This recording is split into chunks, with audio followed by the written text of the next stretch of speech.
I had never felt my heart beat this fast before. I stood at the altar, my hands trembling inside my pockets, staring down the aisle where white flowers lined every row. The church was packed. My mother sat in the front, dabbing her eyes already. Marcus stood beside me, straightening his tie for the 10th time. "You good?" Marcus whispered. "Better than good," I said. "In 10 minutes, she's going to be my wife." Marcus smiled, but something in his eyes looked uncertain. I didn't think much of it then. The music started. Everyone stood. I felt my chest tighten with pure joy. This was it. Vanessa Sinclair was about to walk through those doors and become mine forever. But the doors didn't open. The music kept playing, looping back to the beginning. People started glancing at each other. I checked my watch. 3 minutes late. Then 5. Then 10. "Marcus," I whispered, "where is she?" "I don't know," he said. "Let me check." He slipped out through the side door. I stood there alone, smiling at the crowd like nothing was wrong, though my stomach had turned to ice. Whispers spread through the pews like wildfire. "Is everything okay? Why isn't the bride here yet?" I didn't have an answer. I just kept smiling, praying she'd walk in any second, that there was a simple explanation: traffic, nerves, a broken heel. Then Marcus came back. His face was pale.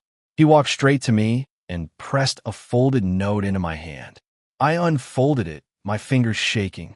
"Asterisk Ethan, I can't do this. I'm sorry. Don't look for me. Vanessa, asterisk." I read it twice. 3 times. The words refused to make sense. "What is this?" I asked, my voice cracking. "Marcus, what is this?" "She's gone, Ethan," he said quietly. "Her car left 20 minutes ago." "I'm sorry. Gone where?" I said louder than I meant to. "Gone where, Marcus?" The whole church had gone silent. Every eye was on me. I felt my face burning, my throat closing up. 200 people watching me hold a note that ended everything I had built my future around. "She's not coming," I said out loud, mostly to myself. "She's not coming." Someone gasped. My mother stood up, her hand over her mouth. I heard murmurs rippling through the crowd, pity mixed with shock. "Ethan, I'm so sorry," Marcus said, gripping my shoulder. I couldn't speak. I couldn't move. 3 years of my life, gone in one folded piece of paper. "She left him at the altar," someone whispered behind me. Poor guy.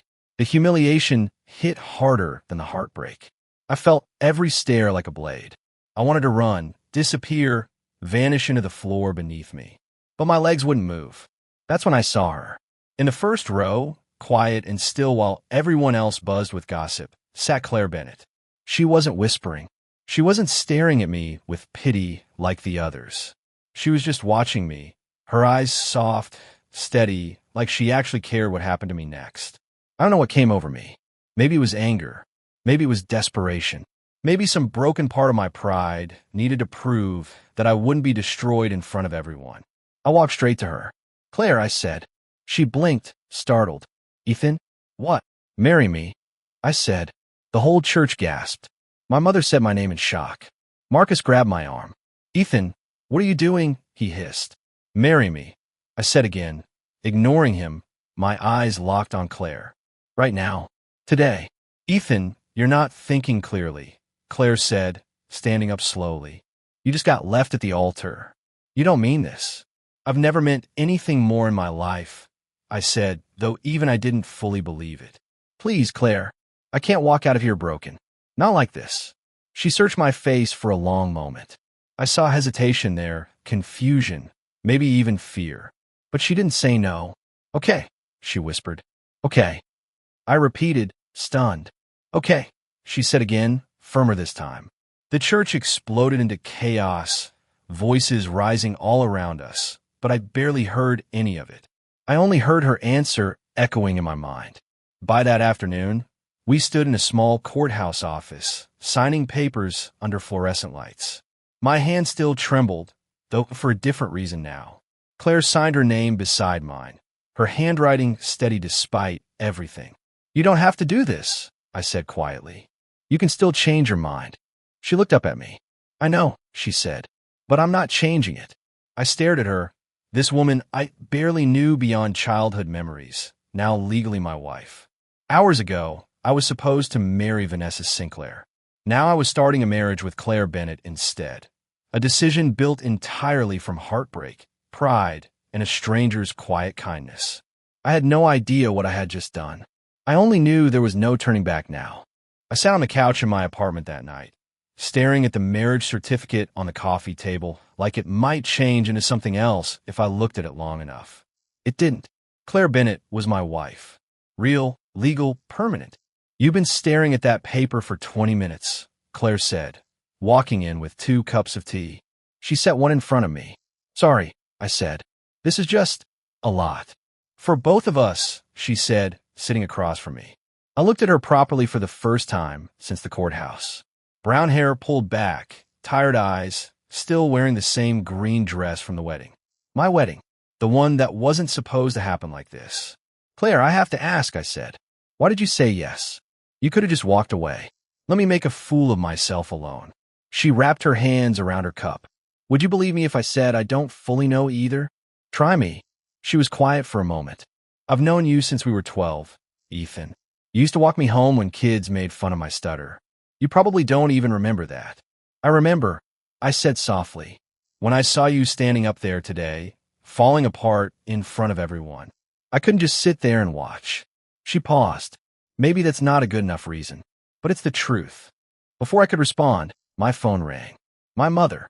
"I have to take this," I said, stepping into the kitchen. "Ethan Cole, what on earth did you do?" My mother's voice came through sharp and worried. "Mom, you married a woman you haven't spoken to in years. On the same day, your fiancé left you at the altar. Have you lost your mind? I know how it looks." "Do you?" "Because it looks like you're using that poor girl to patch up your pride," she said. "Does she even know what she's walking into?" "She knows," I said, though I wasn't sure that was true. "Ethan, listen to me. Grief makes people do reckless things. I understand you're hurting, but you cannot build a marriage on a broken heart and a stranger's kindness." "She's not a stranger, Mom. You barely know her anymore," she snapped. "When was the last time you two even spoke before today?" I didn't have an answer. My mother's silence said she already knew that. "Talk to her, Ethan," she finally said, softer now. "Really talk to her, before this becomes something you both regret." I hung up and walked back into the living room. Claire was watching me carefully. "Your mom thinks I trapped you into this," she said. "It wasn't a question. She's worried, that's all." "She's not wrong to be," Claire said. "You don't know anything about my life the past 10 years, Ethan. And honestly, there's something I probably should have told you a long time ago." My stomach tightened. "What is it?" Claire set her cup down and folded her hands in her lap. "I've loved you since we were 17. The room went quiet. "What?" I said. "I never said anything because you had Vanessa," she continued, her voice steady despite the tremble underneath it. "And you looked happy with her. I wasn't going to be the person who ruined that. So I stayed quiet. I moved on with my life, tried to date other people, but I always came back to the same feeling whenever I saw you. Claire, I had no idea." "I know," she said. "I made sure you never would." Guilt crashed into me like a wave. All those years, she had carried this feeling silently while I was completely blind to it, chasing someone who threw me away without a second thought. "I'm sorry," I said. "I wish I had known." "Would it have changed anything?" she asked. I didn't answer right away, because the honest answer was I didn't know. I had loved Vanessa, or thought I did. My phone buzzed again. A text from Marcus this time. Asterisk turn on the news. Now, asterisk. I grabbed the remote and flipped to a local channel. My chest went cold as Vanessa's face filled the screen. Grainy paparazzi photos of her getting into a black car with a man I recognized instantly. Damien Hale, one of the wealthiest businessmen in the city. Local heiress Vanessa Sinclair spotted leaving town with businessman Damien Hale hours after skipping her own wedding, the reporter said. "Turn it off," Claire said quietly, watching my face. But I couldn't look away.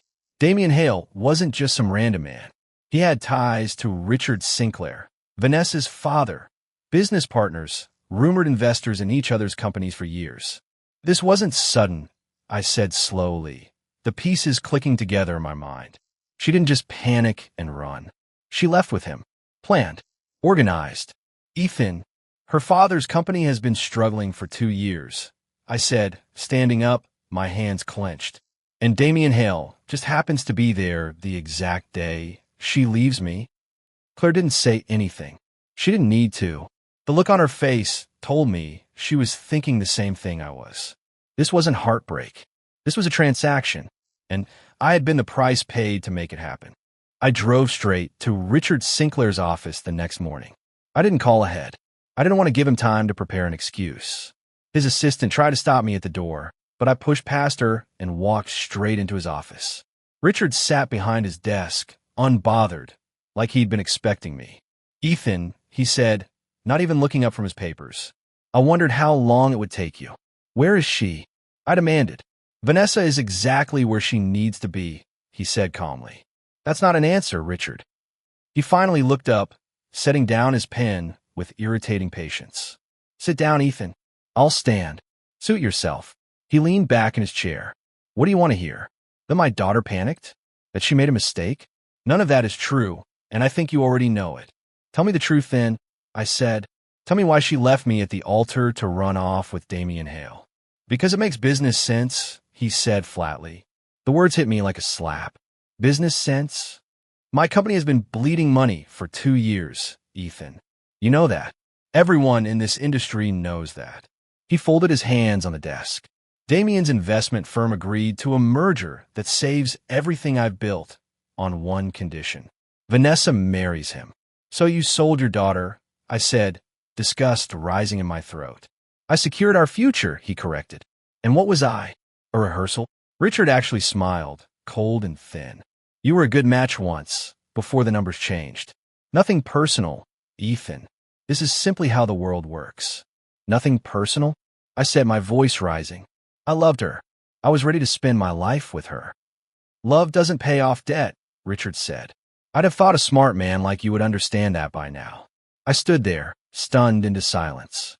3 years of my life, every plan I had built around Vanessa, reduced to a footnote in someone else's business deal.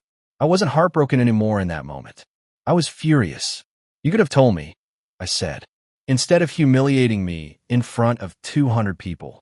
Would you have stepped aside quietly if I asked?" he said. "I doubt it. This was cleaner." "Cleaner for you," I said. "Not for me." "Goodbye, Ethan," he said, already looking back down at his papers, dismissing me like I was nothing more than an inconvenience he'd successfully handled. I walked out of that office feeling hollow, used, disposable, like I had been a placeholder the whole time, waiting to be discarded the moment something better came along. Marcus was waiting for me outside, leaning against my car. "How'd it go?" he asked, though his face told me he already suspected the answer. "She sold herself to save her father's company," I said bitterly. "Or he sold her. I don't even know which anymore." Marcus sighed and rubbed the back of his neck. "Ethan, there's something I need to tell you." "What?" "I tried to warn you," he said, "a week before the wedding. I heard rumors about Vanessa and Damien meeting privately. I came to you, remember? I said we needed to talk." The memory surfaced slowly. Marcus showing up at my apartment, looking uneasy, saying he needed to discuss something important. "I told you it could wait until after the wedding," I said quietly, realization sinking in. "You didn't want to hear it," Marcus said. "You were so happy, Ethan. I didn't push hard enough, and I'll regret that." "I'm sorry. This isn't your fault," I said, though part of me wished I had listened. "Doesn't change how I feel about it," Marcus said. "I should have made you listen."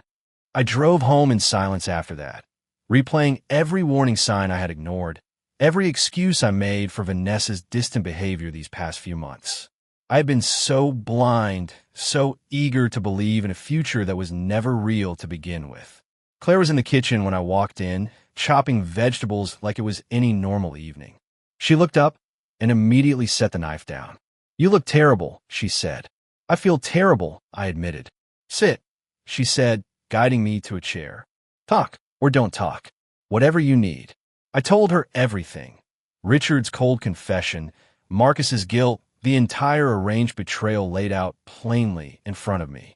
Claire listened without interrupting, without judgment, her hand resting gently on mine the whole time.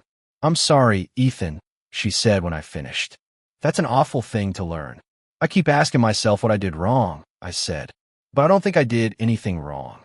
I think I just wasn't profitable enough." You're not a business deal, Claire said firmly. You're a person. Whatever she and her father decided has nothing to do with your worth. I looked at her then, really looked at her, maybe for the first time since this whole mess began. She hadn't complained once, hadn't asked for anything, just quietly stayed beside me through humiliation, confusion, and now this. You've been so patient with me, I said. I don't deserve that. You don't get to decide what I'm patient with, she said, a small smile breaking through. That's my choice. Something shifted in my chest, small but real. I was still furious at Vanessa, still burning with anger toward Damien and Richard for treating my life like a transaction. But sitting there with Claire, I made a decision. I wasn't going to let this destroy me.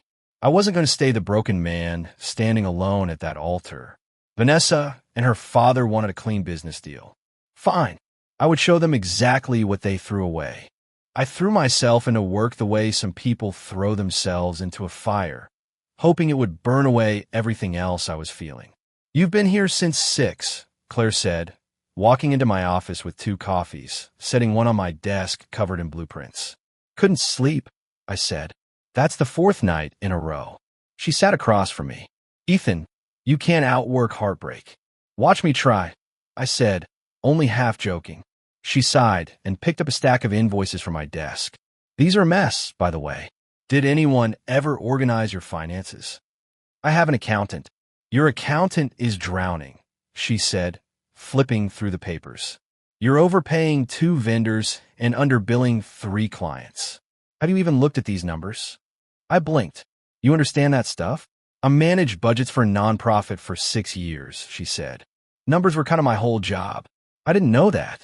There's a lot you don't know about me, she said simply, not unkindly, just honest. I watched her rearrange my chaotic files into something that actually made sense within an hour.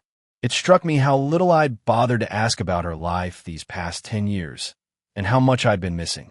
Would you help me with this? I asked. Officially, I mean. The firm could use someone who actually understands money.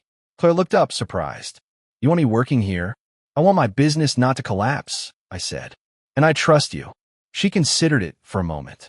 Okay, but I'm not doing this as a favor. I expect a real salary. Deal, I said, and for the first time in weeks, I actually smiled. Over the following weeks, Claire reorganized everything. Contracts, billing, client communications. My firm started running smoother than it had in over a year. And when a massive commercial project came up for bid, the Whitmore Tower development, Claire was the one who pushed me to go after it. This is a $2 million contract, she said, laying out the proposal. It's ambitious, but your designs are good enough to compete. Compete against who? I asked. According to the listing, 3 firms are bidding, she said, scrolling through her tablet. Her face suddenly tightened. What? I asked. Damien Hale's investment group is backing one of the competing firms, she said. I felt my jaw clench. Of course he is.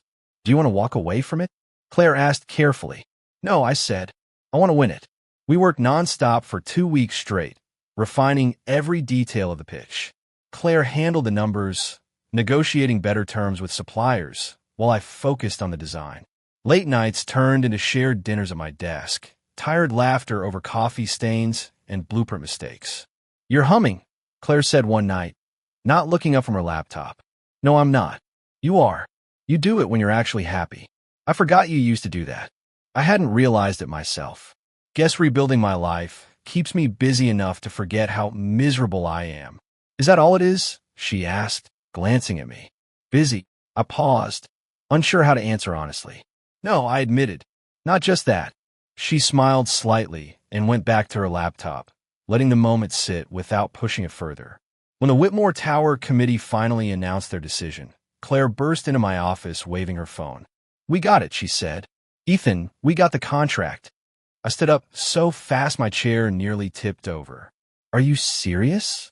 They chose our design over Damien's firm, she said, grinning. We won. I picked her up without thinking and spun her around once before setting her down, both of us laughing like teenagers. We make a good team, I said. We do, she agreed, slightly breathless. Marcus called an hour later, laughing on the phone. You'll never guess who's furious right now. Let me guess, I said. Damien Hale is reportedly livid, Marcus said. Word is he personally wanted that contract to expand his portfolio. Losing it to you, of all people, must be eating him alive. I felt a flicker of satisfaction at that, sharp and satisfying, but faded quickly, replaced by something quieter. Later that week, Marcus mentioned something else, almost in passing. Heard some things about Vanessa and Damien, by the way. What kind of things? Apparently their marriage is ice cold, he said. No affection, separate schedules, practically strangers living in the same house. It's a business arrangement in every sense. I expected to feel triumphant hearing that. Instead, I just felt empty. You okay? Claire asked later, noticing my quiet mood. Vanessa's miserable, I said. Exactly like everyone predicted. I thought that would make me feel better. But it doesn't, Claire finished for me. No, I said. It doesn't. Maybe that's because you've already moved past needing her unhappiness to feel whole, Claire said gently. I looked at her, really looked at her, the soft concern in her eyes, the quiet strength she carried without ever demanding recognition for it. Claire, I said slowly, thank you. For all of this. For staying. You don't have to thank me every time, she said, smiling. I mean it, I said. I don't think I would have survived these past few months without you. She met my eyes, something unspoken passing between us. You don't give yourself enough credit, Ethan, but I'm glad I could help. Sitting there with her, surrounded by blueprints and coffee cups, I realized what I felt for Claire wasn't just gratitude anymore. It had grown into something deeper, something real, something entirely separate from the wreckage Vanessa had left behind. Marcus showed up in my office unannounced, phone already in his hand. You need to see this. See what? I asked. Damien Hale, he said, sliding his phone across my desk. He's been photographed leaving a hotel with some woman. Not Vanessa. This has been going on for months, apparently. I stared at the grainy photos, Damien's arm wrapped around a stranger, laughing outside a downtown hotel. Months. According to the article, yeah, Marcus said. Seems like their perfect little business marriage isn't so perfect after all. I felt something twist inside me, sharp and satisfying. She humiliated me at the altar for this? Karma's got a sense of humor, Marcus said. Claire walked in just as I set the phone down. What's going on? Damien's cheating, I said. Publicly, apparently. Claire raised an eyebrow. How do you feel about that?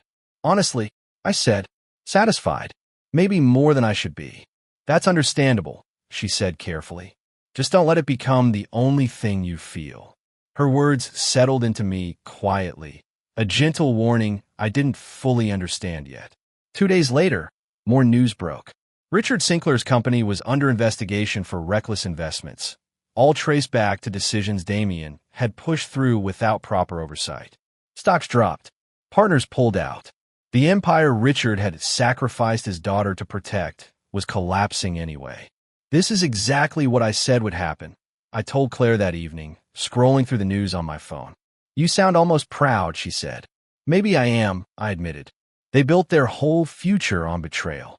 Watching it fall apart feels like justice. Just be careful, Claire said. Watching someone else's downfall can become its own kind of trap if you're not careful.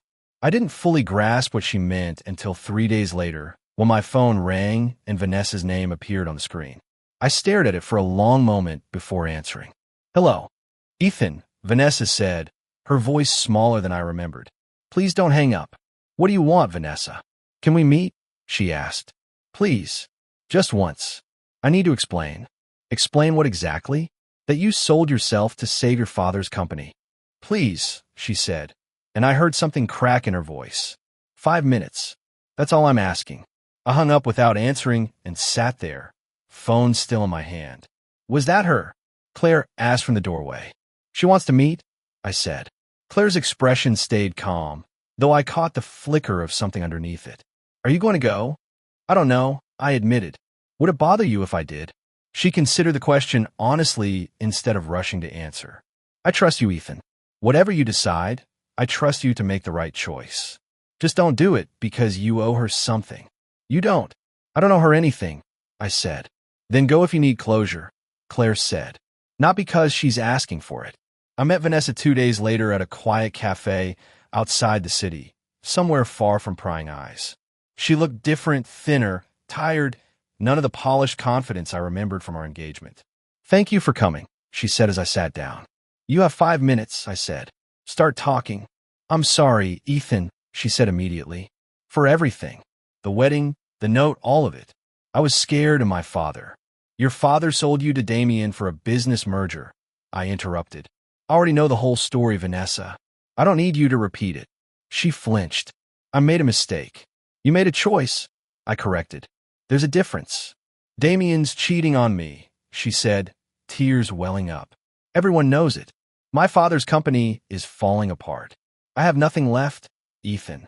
I keep thinking about what my life could have been if I just married you instead." I studied her carefully, waiting to feel something, anger, satisfaction, even pity. But there was only a strange, quiet distance. "I'm sorry things turn out this way for you," I said honestly. "But I'm not the same man who stood at that altar waiting for you." "Are you happy?" she asked quietly. "With her? With Claire?" The question surprised me, though my answer came easily. "Yes, genuinely happy." "I didn't expect that," Vanessa said, almost to herself. "Neither did I admitted. "But she never once asked me for anything, Vanessa. Not loyalty, not proof, not promises. She just stayed. That's more than I can say about you." Vanessa lowered her eyes, saying nothing. "I hope you figure things out," I said, standing up. "But I can't fix this for you. I'm done being anyone's safety net." I walked out of that cafe, feeling lighter than I expected. No lingering anger, no triumphant satisfaction, just clarity. The version of me that needed Vanessa's downfall to feel whole again was gone. When I got home, Claire was curled up on the couch reading, looking up the moment I walked in. "How did it go?" she asked carefully. "Empty," I said, sitting beside her. "I felt nothing, Claire. Not anger, not victory. Just nothing. Is that a bad thing?" "No," I said, realizing it as I spoke. "It means I'm actually healed. And I don't think that happened because of time. I think it happened because of you."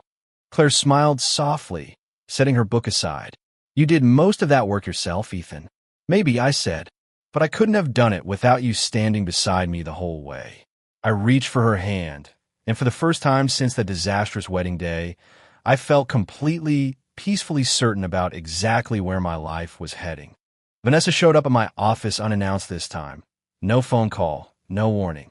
My assistant tried to stop her, but she pushed past, just like I had done to her father weeks earlier. "Ethan, please," she said, standing in my doorway. Mascara smudged like she'd been crying for hours. "I need to talk to you." "Vanessa, we already talked." "Not about this," she said, stepping inside and closing the door behind her. "Damien left me." I set down my pen slowly. "What?"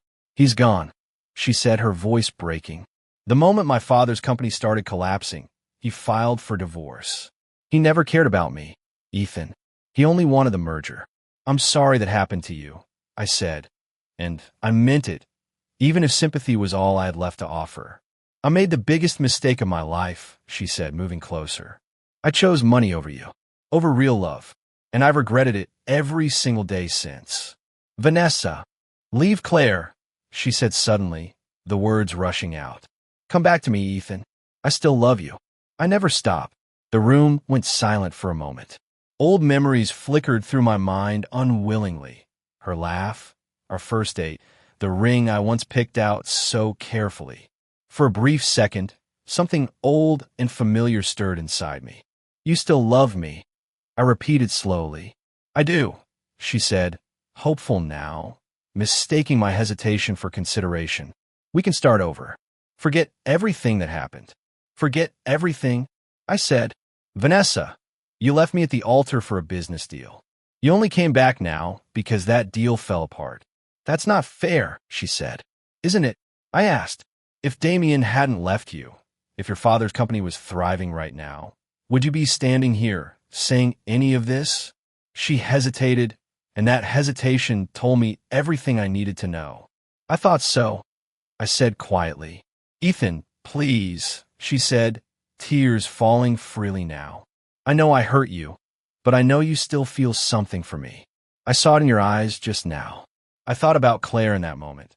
Not the woman sitting quietly in the first row anymore, but the woman who had rebuilt my broken company beside me, who held my hand through every dark night without asking for anything in return.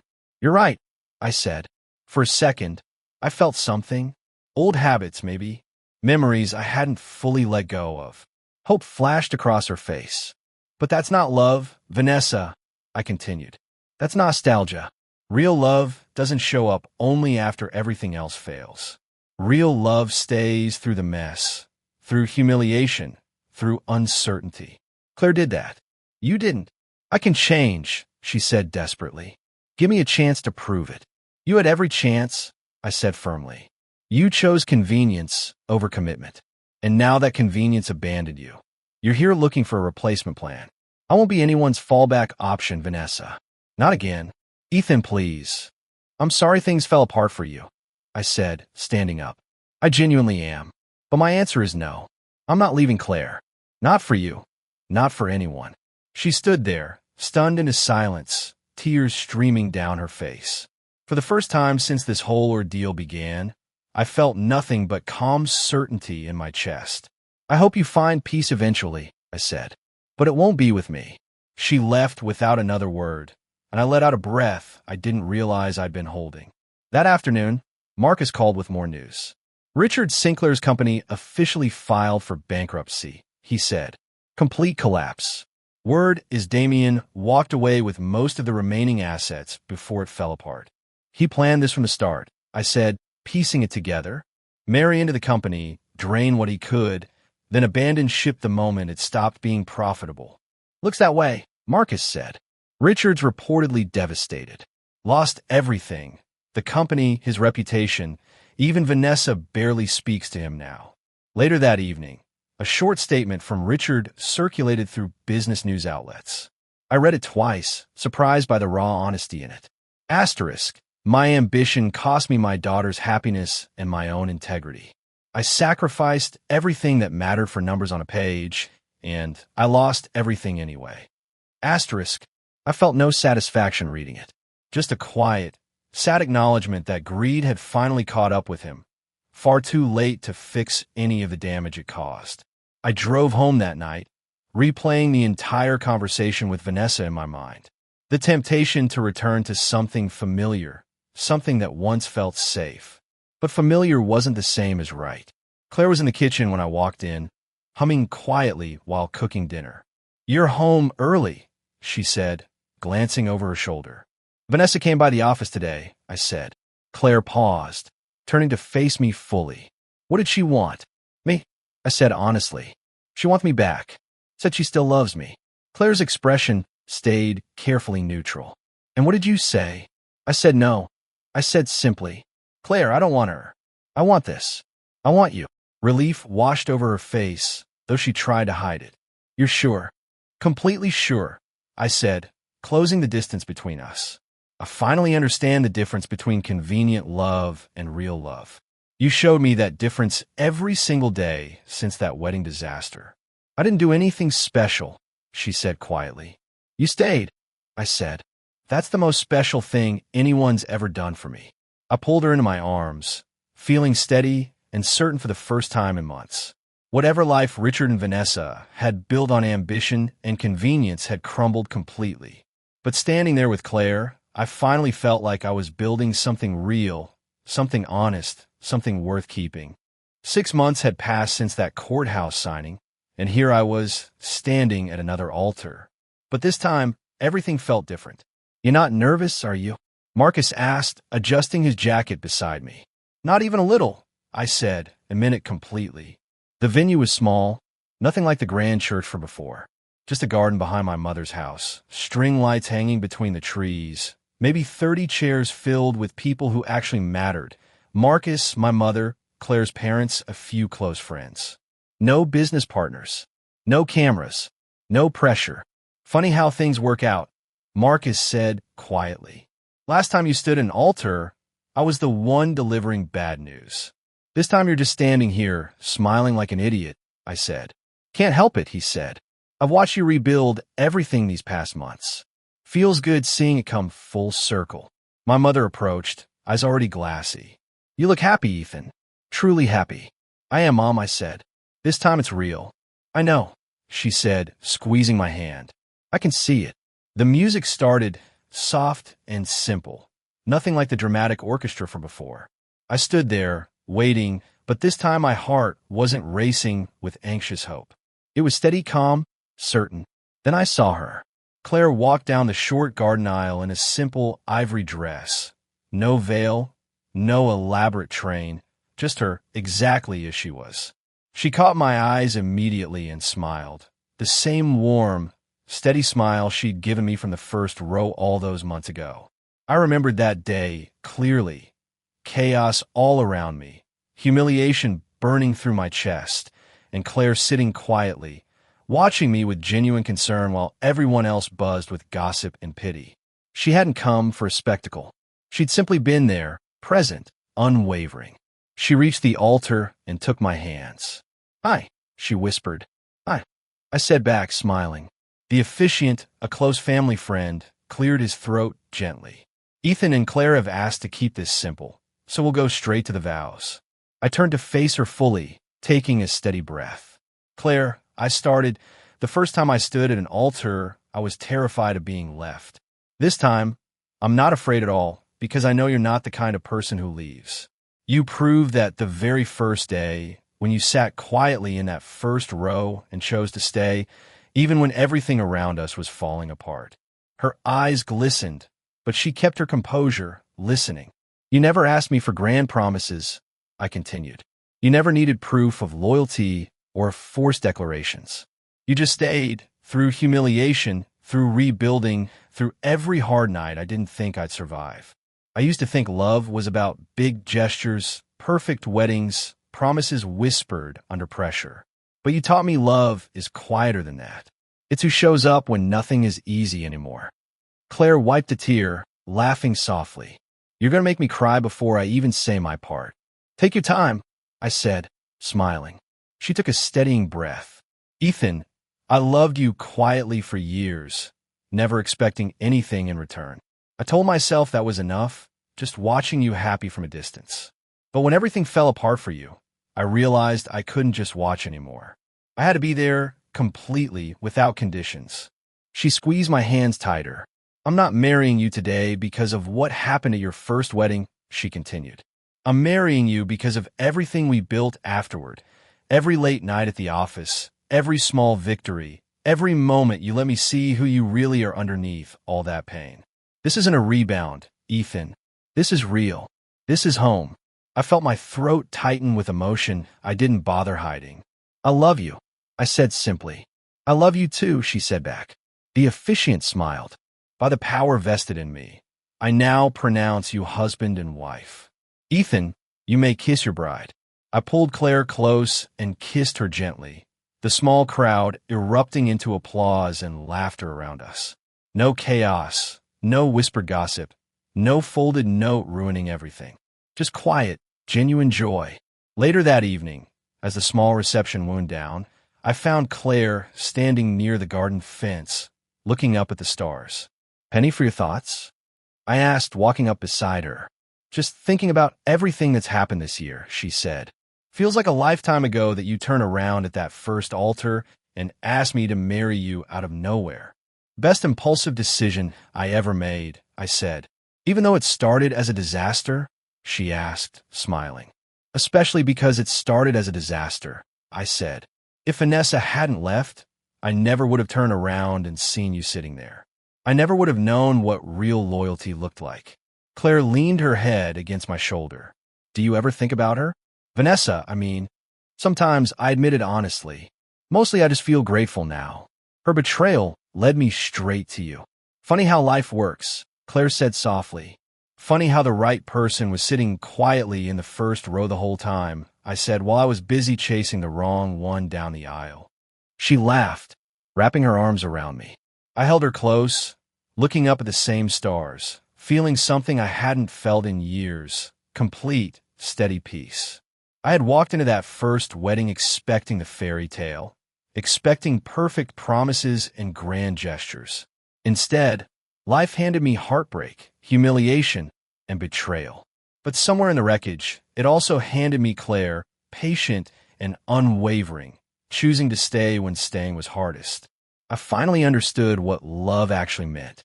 Not who walks toward you when everything is perfect, but who remains beside you when everything falls apart.